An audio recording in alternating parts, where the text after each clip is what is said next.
Hello everyone. No confusion series के 9वें lesson में आप सभी का स्वागत है। बच्चों के बीच पूंजीवादी अर्थव्यवस्था और साम्यवादी अर्थव्यवस्था के समझ को लेकर बड़ा कन्फ्यूजन रहता है, तो इस लेसन में इसी कन्फ्यूजन को दूर करने का प्रयास करेंगे। तो चलिए सबसे पहले समझने का प्रयास करते हैं पूंजीवादी अर्थव्यवस्था।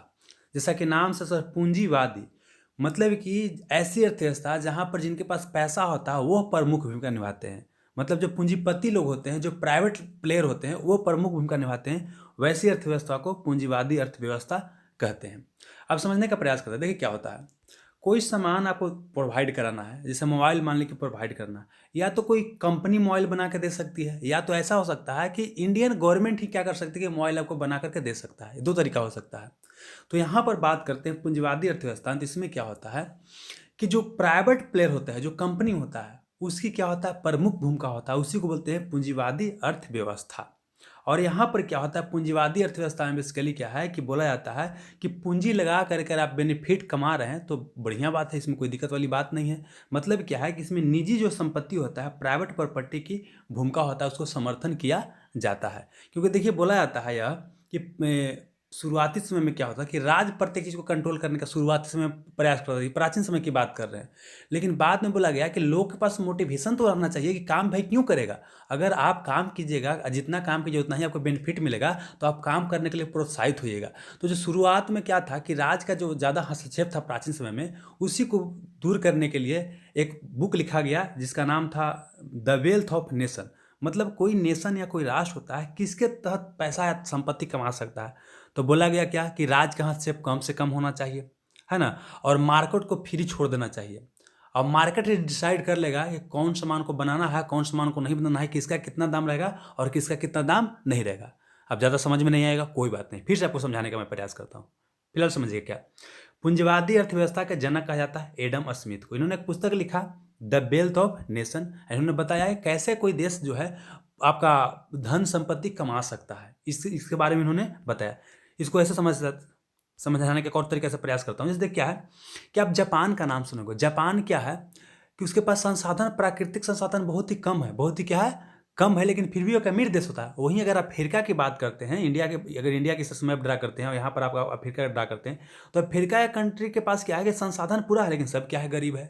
इसका मतलब क्या है, कुछ तो तरीका होगा जिसके कारण कोई देश अमीर बनता होगा। तो यहाँ पर एडम स्मिथ द्वारा बोला गया कि देखिए प्राइवेट प्लेयर को क्या है भूमिका दीजिए, सरकार का हस्तक्षेप कम रखिए, अपने आप क्या होगा सबको मोटिवेशन मिलेगा काम करने का। अगर ज़्यादा काम करता है, ज़्यादा बेनिफिट है, तो सब अपने आप काम करना चाहेगा।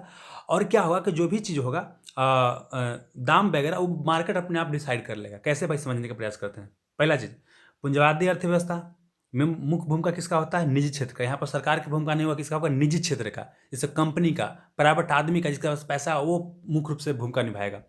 उद्देश्य क्या होगा, क्योंकि प्राइवेट आदमी कहीं पूंजी लगा रहा है तो उसका उद्देश्य क्या होगा, फायदा कमाना। जैसे सिंपल सी बात करते हैं, अगर कोई कंपनी यहाँ पर एक कंपनी यहाँ मोबाइल की कंपनी खोला है, तो इसका तो उद्देश्य यही ना है कि हम फायदा कमाएंगे। यहाँ कंपनी खोलने के बाद कोई कोचिंग सेंटर खोला है तो उसका उद्देश्य तो मैक्सिमम यही ना है कि हमको यहाँ से क्या करना है कि फायदा कमाना है। बात समझ में आ रहा है? तो यही चीज़ यहाँ पर हो गया। तो उद्देश्य क्या है, फायदा कमाना। अब देखिए उत्पादन क्या करना है और कीमत क्या रहेगा, ये डिपेंड करेगा किसका, डिमांड और सप्लाई के ऊपर। बोलिए क्या बोल रहे हैं, इसका मतलब समझाने का प्रयास करो। देखिए अगर मान लेते हैं क्या है कि ये कंपनी के ये एक मोबाइल है, इस तरह के मोबाइल का मार्केट में डिमांड बहुत ज़्यादा है, सब कोई चाहता है कि इस तरह का मोबाइल हम ले। तब क्या हुआ, कंपनी बनाना शुरू करेगा इस तरह के ये तरह के मोबाइल। जैसे अभी 5G का डिमांड आ रहा है, तो क्या होगा कि 5G अगर डिमांड आ रहा है तो 5G नया मोबाइल बनना शुरू हो जाएगा, क्योंकि कंपनी को इसमें बेनिफिट दिखाई देगा, क्योंकि लोग खरीदना चाहता है। तो उत्पादन वही चीज़ का होगा जो मार्केट चाहेगा। अगला चीज़ कीमत की बात करते हैं। अब देखिए कीमत क्या होता है। अब कीमत भी क्या होता है, डिमांड और सप्लाई के आधार पर तय हो जाएगा। जैसे आज अगर कहीं टमाटर आप खरीदने जाते होंगे तो वहाँ पर क्या होता है कि टमाटर अगर सप्लाई कम रहेगा और लेने वाले लोग ज़्यादा रहेगा तो महंगा आपको मिलता है। वहीं अगर टमाटर सप्लाई बढ़ जाता है, लेने वाले लोग कम है, तो सस्ता मिलता है। तो सेम चीज़ को मोबाइल में भी अप्लाई कर सकते हैं, है ना। तो इसका कीमत भी क्या तय करता है, मार्केट इसका तय कर देता है। बात समझिए। अब समझिए एक और चीज़, जैसे अब क्या है, चूंकि डिमांड और सप्लाई पर काम कर रहा है, तो यहाँ पर क्या है, प्राइवेट प्लेयर है, तो प्राइवेट प्लेयर ए भी रहेगा, बी भी रहेगा, सी रहेगा, डी रहेगा, ऐसा बहुत सारा रहेगा। जैसे आज इंडिया की बात करें तो बहुत सारा कंपनियां हैं, तो सबके बीच क्या है, कंपटीशन है। जब कंपटीशन सबके बीच होगा तो प्रोडक्ट क्या होगा, बेहतर मिलेगा। समझिएगा, जैसे आज अगर आपको 10,000 में मोबाइल खरीदना है, तो खरीदने के पहले डालते हैं यूट्यूब में क्या कि mobile phones under 10,000, best mobile under 10,000, मतलब 10,000 के अंदर में कितना कौन सा बेहतर मोबाइल हो सकता है।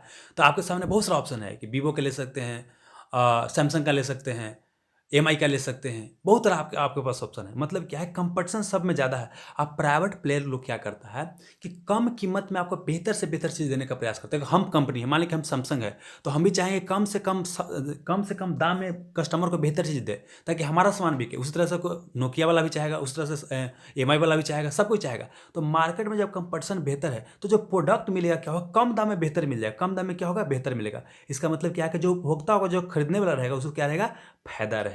बात में आ गया। चलिए, तो इस तरह की पूंजीवादी अर्थव्यवस्था का एग्जाम्पल आप देख सकते हैं। जैसे अमेरिका की बात करते हैं, यूरोप की बात करते हैं, जापान की बात करें। यूरोप में जितना भी कंट्री आपको दिखाई देता है, जर्मनी, फ्रांस, ब्रिटेन वगैरह दिखाई देता है ना, जापान इत्यादि दिखाई देता है, ऑस्ट्रेलिया, न्यूजीलैंड वगैरह दिखाई देता है। ये सब क्या है, पूंजीवादी अर्थव्यवस्था का एग्जाम्पल है। बात समझ में क्या। चलिए, लेकिन इतना तो बोले कि तो बहुत बहुत बढ़िया बात है कि सबको फायदा हो रहा है, लेकिन समझिए क्या है इसमें घाटा क्या है। घाटा क्या है, देखिए, मान लीजिए कि हम एक कंपनी खोलें, है ना, अब इसमें बहुत सारा मजदूर काम कर रहा है, तो मजदूर को क्या किया जाता है कि उतना ही पेमेंट दिया जाता है जिससे उसका जीवन मुश्किल से चल सके, ज़्यादा उसको अच्छा जीवन नहीं चल पाता। लेकिन जो मालिक होता है, मालिक ज़्यादा बेनिफिट कमा लाता है। इस कारण से देखते हैं क्या होता है कि मालिक अमीर होता जाता है और जो मजदूर है गरीब होता जाता है। तो मतलब क्या कि यहाँ जो श्रमिक है उसका शोषण बढ़ जाता है और असमानता बढ़ता है, इनइक्वलिटी बढ़ता है। कैसे, जो मालिक है ना, जिसके पास पूंजी है, वो पूंजी लगा के क्या करता है, मैक्सिमम से मैक्सिमम बेनिफिट कमा लेता है, जबकि जो मजदूर उसमें काम करता है उसके पास बहुत ही कम संपत्ति आ पाता है। इसी कारण से क्या होता है कि असमानता जो होता है, गरीबी अमीरी का खाई क्या होता है, बहुत ज़्यादा बढ़ जाता है। एक और चीज़, अगर मान लेते कि हम कंपनी ए खोले हैं, है ना, मान लें कि हम कोयला वाला कोई कंपनी खोली है, मतलब कोई भी ऐसा काम कर रहे हैं जहाँ से कोयला जलाना पड़ रहा है, जैसे विद्युत उत्पादन कर रहे हैं। अब क्या है कि हम तो फिर इसी ना चक्कर में रहेंगे कि हमको मैक्सिमम से मैक्सिमम बेनिफिट पहुँचे। हम इस बात का ध्यान नहीं रखेंगे कि अगर कोयला को जला रहे हैं तो कितना गंदगी निकल रहा है, कितना धुआं निकल रहा है, तब पर्यावरण प्रदूषित होगा, हवा प्रदूषित होगा, उसको हम ध्यान नहीं रखेगा। मतलब यहाँ पर्यावरण को हानि होता है, इसका ध्यान नहीं रखा जाता। अगला चीज समझते हैं। अब क्या है कि इसी बीच में क्या होता है, 1929 में क्या होता है कि मतलब ये चल रहा था, और साथ ही क्या है कि एडम स्मिथ जो यहाँ मैंने नाम बताया कि इनके द्वारा बोला गया था कि जब यह इकोनॉमी क्या होगा, फुल अपना कैपेसिटी पे चलेगा ना, तो सब लोग को रोजगार मिलेगा, सब लोग को रोजगार मिलेगा, ऐसा बोला गया था। लेकिन क्या हुआ 1929 के आसपास में कि विश्व में आर्थिक महामंदी आ गया। इसी को बोलते हैं द ग्रेट डिप्रेशन। ये कहाँ आया, अमेरिका में आया, और इसके चपेट में क्या हुआ, पूरा फिर यूरोप चलाया। बात समझ में आ गया। तो यह क्या दिखाई दिया कि पूंजीवादी अर्थव्यवस्था का सबसे बड़ा कमी निकल करके आया। लेकिन यही एक तरफ देखा गया कि जो समाजवादी अर्थव्यवस्था, जैसे सोवियत संघ की बात करते हैं, वहां पर वैश्विक मंदी का कोई भी प्रभाव नहीं पड़ा। जैसे अभी बात करते हैं क्या, इंडिया वगैरह सब देश में कोरोना के चलते देख रहे हैं क्या है कि मंदी टाइप आ गया है मार्केट में, है ना, लेकिन वहां पर कोई भी प्रभाव दिखाई नहीं दिया। तब सब क्या हुआ कि सोवियत संघ की ओर मुड़ गया, सोवियत संघ की ओर क्या हो गया, मुड़ गया। बात समझ गया। चलिए, तो इसको मैं समझाने वाला हूं। अब एक और समझिएगा। देखिए, जैसे यहां पर क्या है कि प्राइवेट प्लेयर के प्रमुख भूमिका है ना, ऐसा काम क्या है, फायदा कमाना। तो अब क्या है कि औद्योगिक क्रांति जब चल रहा था ना, उस समय क्या देखा गया, एक चिंतक थे जिनका नाम था कार्ल मार्क्स, विद्वान थे। उन्होंने क्या देखा कि जो कंपनी वगैरह खुल रहा है, उद्योग वगैरह खुल रहा है, तो वहाँ पर क्या हो रहा है कि मालिक तो एकदम अमीर होता जा रहा है, लेकिन उसको काम करने वाला मजदूर है, बहुत ही कष्ट में जीवन जी रहा है। उसको उतना भोजन भी नहीं मिला, उतना उसको पैसा भी नहीं मिल रहा है कि अपना बाल बच्चा को बढ़िया से पाल सके, बढ़िया घर में रह सके, गंदगी वाला इलाका में रह रहा है। अभी भी देखते हैं स्लम एरिया किस तरह से रहता है, वहाँ रहता है। तो उन्होंने क्या बोला कि देखिए, सब चीज़ का जड़ क्या है, प्राइवेट संपत्ति, मतलब जो निजी संपत्ति है, नहीं क्या है, सब चीज़ का जड़ है। कि जो अमीर आदमी क्या है कि बोल रहा है कि हमारा संपत्ति है, पूंजी लगा रहा है, पूंजी लगा लगा फायदा कमा रहा है, तो मजदूर का ही हक न मार रहा है। तो सबसे पहले क्या करो कि जितना भी प्राइवेट संपत्ति उसी को क्या करो, उन्मूलन कर दो। मतलब प्राइवेट संपत्ति नाम कोई कंसेप्ट होवे नहीं करेगा। इसमें क्या हो कि राज्य सरकार सब चीज़ कंट्रोल करेगा। क्या करेगा, राज्य सरकार ही कंट्रोल करेगा सब चीज़। राज्य अब डिसाइड करेगा किसको क्या मिलना है, किसको क्या नहीं मिलना है। तब देखिए बोले कि ऐसे क्या है, बोल रहे हैं सर। देखिए समझिएगा, और क्या समझाते हैं। अगर आज के टाइम में बोलते हैं कि एजुकेशन की बात करते हैं, एजुकेशन की बात करते हैं, अगर एजुकेशन को मार्केट के ऊपर छोड़ दिया जाए, है ना, तो बोलिए आपको लगता है गरीब का बच्चा पढ़ाई कर पाएगा? जितना महंगा एजुकेशन है, गरीब का बच्चा पढ़ाई नहीं कर पाएगा। तो हाँ, सरकार को आना जरूरी है। गरीब आदमी को लगता है कि इलाज हो जाएगा अगर पीएमसी जैसा हॉस्पिटल ना रहे तो मतलब क्या है कि सब चीज़ को मार्केट के भरोसे नहीं छोड़ा जा सकता। यही कार्ल मार्क्स बोले कि देखिए, सब चीज़ को मार्केट के भरोसे आप नहीं छोड़ सकते हैं। मतलब यहाँ सरकार ही क्या होना चाहिए, भूमिका होना चाहिए, और सबको क्या करे, सरकार ही कंट्रोल करे, है ना। अब चूंकि सरकार कंट्रोल करे, तो सरकार का उद्देश्य फायदा कमाना नहीं होता। सरकार का काम होता है जनता की भलाई करना। जैसे आप देखते होंगे कई सारा ऐसा रूट में ट्रेन चलता है जहाँ से रेवेन्यू प्राप्त नहीं होता। बहुत सारा स्टेशन पर गाड़ी रुकती है, वहाँ से कोई भी टिकट नहीं करता है, फिर भी चलता है। क्या चलता है? क्योंकि सरकार का उद्देश्य है लोग की भलाई करना। ठीक है, चलिए अब देखिए, चूंकि क्या है, यहाँ पर सरकार ही सब जो कंट्रोल कर रहा है, तो सरकार ही तय करेगा क्या उत्पादन किया जाए, क्या उत्पादन नहीं किया जाए, क्या कीमत रहेगा, क्या कीमत नहीं रहेगा। अगर क्या है कि मान लेते एक ही वो कंपनी है आपको इंडिया में, है ना, अब एक ही कंपनी है, तो यहाँ पर क्या होगा कि अब चूंकि सरकार ही बना रहा है, सरकार ही बना रहा है, सरकार ही बना रहा है, तो अब सरकार ही इसका क्या करेगा, उत्पादन कर, उसी को पता है कि कितना को उत्पादन करना। अगर बिस्किट का पैकेट बनाना था, 5 पैकेट बिस्कुट बनेगा कि 5,000 पैकेट बनेगा, वो सरकार तय करेगा। कीमत तो 1 रुपया होगा कि 5,000 रुपया होगा कि 10,000 रुपया होगा, वही तय करेगा। बात समझ रहे हैं? अब चूंकि सरकारें एक एक को यही बनाने वाला है, तब क्या मिलेगा, कंपटीशन कोई मार्केट में है ही नहीं है। अब कंपटीशन मार्केट में कोई नहीं है, जिससे क्या होता है, अगर कोचिंग संस्थान आपके शहर में क्या होगा, 10 गो रहेगा, तो सबके बीच आपस में कंपटीशन रहेगा, तो बच्चा को सब बढ़िया से बढ़िया पढ़ाई देने का प्रयास करेगा। लेकिन एक एक को आपके शहर में कोचिंग है, तब क्या होगा, उसी पढ़ाएगा, आपको मजबूरी वही पढ़ना ही पढ़ना है ना। खराब पढ़ाए चाहे बढ़िया पढ़ाए, फलने सर भी जब कर्म पढ़ाई, तो यहाँ भी सेम चीज हो गया, कंपटीशन मार्केट में नहीं रहेगा। तो जो आपको प्रोडक्ट मिलेगा, क्या मिलेगा, घटिया मिलेगा, घटिया मिलेगा, घटिया मतलब खराब मिलेगा, और उपभोक्ता क्या रहेगा, घाटा में रहेगा। तो ये सब क्या हो गया, इसका घाटा हो गया, ठीक ना। और साथ ही क्या होता है कि जब आपका राज्य सब चीज़ कंट्रोल करने लगेगा, तो वहाँ अफसरशाही या लाल फीताशाही बहुत ज़्यादा बढ़ जाता है। कोई काम कराना जाइएगा ना, तो बिना आपको घूस तो उसका काम ही नहीं होता है, भ्रष्टाचार बहुत ज़्यादा बढ़ जाता है। जैसे आप क्या देखते होंगे कि सरकारी दफ्तर में काम कराना जाइएगा ना, पहले एसबीआई में जब खाता खुलवाना जाता था, तब 1 महीना घूमते रहे, तब जाकर खाता खुलता था, है ना, इस तरह से चलता था। और साथ ही क्या है कि संसाधन का सही प्रयोग आपका नहीं होता। आप देखते होंगे बड़ा बड़ा जो सरकारी ऑफिस है, जमीन एकदम बहुत बड़का चुके रहेगा, है ना, और उसमें क्या होता है कि जमीन बहुत बड़का चुके हैं, लेकिन बिल्डिंग में बहुत है, लेकिन सही तरह से उसको यूज नहीं कर रहा है। वही अगर प्राइवेट में देखिए, छोटा सा जमीन का टुकड़ा रहेगा, उसमें ऑफिस भी बना लिया, है ना, बढ़िया से कर्मचारी भी रख लिया, सब चीज़ अपना कर लेता है। तो यहाँ पर क्या होता है, संसाधन का सही प्रयोग भी नहीं हो पाता। ये समझ में आ गया।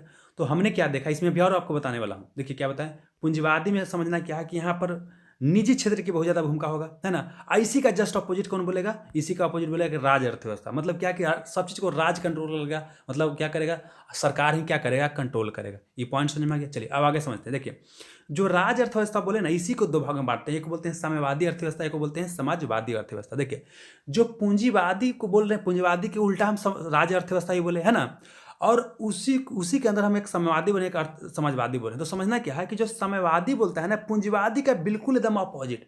पूंजीवादी बोलता है कि प्राइवेट के पूरा भूमिका होना चाहिए, लेकिन साम्यवादी बोलता है कि पूरा के पूरा क्या होना चाहिए, सरकार की भूमिका होना चाहिए। पूंजीवादी बोलता है कि प्राइवेट आदमी सब चीज़ को अपना कंट्रोल करेगा, जो भी करना है, लेकिन साम्यवादी बोलता है क्या कि सब चीज़ कौन कौन कंट्रोल करेगा, सरकार। वहाँ पूंजीवादी क्या बोल रहा था कि प्राइवेट प्रॉपर्टी होना चाहिए ताकि लोग को मोटिवेशन मिले काम करने के लिए। यहाँ बोलता है क्या है कि प्राइवेट प्रॉपर्टी होना ही नहीं चाहिए, बल्कि सब क्या होना चाहिए, जनता का होना चाहिए। सरकार का ही सब क्या होना चाहिए, जनता का होना चाहिए। सरकार का बेसिकली क्या है, सबके जनता का होना चाहिए। सबके पास सब चीज़ रहेगा। जब सबके पास सब चीज़ रहेगा तो शोषण नाम का कोई चीज़ नहीं होगा। तो ये साम्यवादी अर्थव्यवस्था बोलता है, ठीक है ना। अब समझिए क्या, आपने सुना होगा चाइना का, नॉर्थ कोरिया इत्यादि का बोला जाता है, तो इसको बोला जाता है कि साम्यवादी अर्थव्यवस्था है ना। चलिए अब समझते हैं समाजवादी में, बस थोड़ा सा अंतर है। देखिए, साम्यवादी क्या बोलता है कि सबको सरकार कंट्रोल करेगा, प्राइवेट की कोई भी भूमिका नहीं होगा। लेकिन समाजवादी में थोड़ा सा रूम देता है कि हाँ, मैक्सिमम चीज़ को सरकार कंट्रोल करेगा, सही बात है, लेकिन थोड़ा सा क्या है कि प्राइवेट की भी भूमिका होगा। मतलब क्या है कि देखिए, यहाँ पर क्या होगा, पब्लिक भी रहेगा, क्या रहेगा, पब्लिक भी रहेगा। पब्लिक मतलब सरकारी होता है, आप प्राइवेट मतलब निजी भी।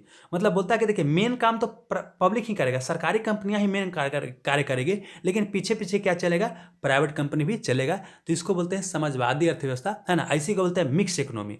मतलब प्राइवेट भी रहेगा और क्या रहेगा, पब्लिक भी रहेगा। एक बार क्वेश्चन पूछा गया था कि हाँ, भारत का अर्थव्यवस्था मिश्रित अर्थव्यवस्था, इसका मतलब क्या होता था। हमारे यहाँ क्या है, पब्लिक भी है और प्राइवेट भी है, समझ में आ गया। और भारतीय अर्थव्यवस्था को बोला जाता है समाजवादी अर्थव्यवस्था बोला जाता है ना। क्यों बोला जाता है, समझिएगा। भारत सरकार का मुख्य लक्ष्य क्या है कि हमको जनता के क्या करना है, भलाई करना है। लेकिन हमने ये भी देखा कि जब हमारा देश आज़ाद हुआ था, तो सब चीज़ का मेन काम कर रहा था सरकारी कंपनी, हमारे यहाँ होता था, सरकारी कंपनियाँ बहुत सारा होता था। लेकिन साथ ही क्या था कि टाटा जैसा छोटा छोटा कंपनी भी, टाटा बिरला जैसा छोटा छोटा कंपनियाँ भी थी, जो भी अपना पीछे पीछे काम करती थी।